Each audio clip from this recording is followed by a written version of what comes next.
Welcome to the Salmon Runs YouTube. Enjoy the video. You start by importing the alpha and immediately assigning it to a brush so you can test shape and depth.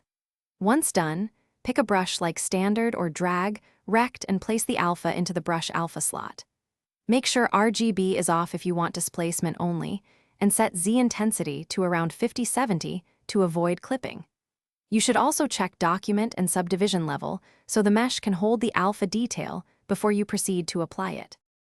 Next, refine how the alpha interacts with the mesh by choosing the right stroke and modifier settings. Use Drag Rect Stroke for exact placement and scale it with draw size while adjusting focal shift for edge softness.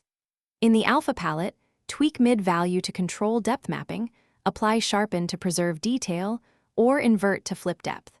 Once you see the result, test on a higher subdivision level so the alpha resolves cleanly. Enable lazy mouse for smoother strokes when painting complex patterns.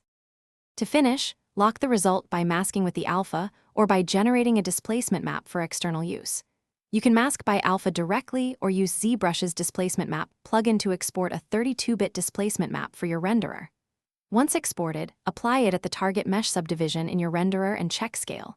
If the alpha looks soft or flattened, increase your mesh density, adjust mid-value or sharpen, and re-export. If artifacts persist, make sure normals and UVs are correct before final renders. Thanks for watching. Consider subscribing if we helped you.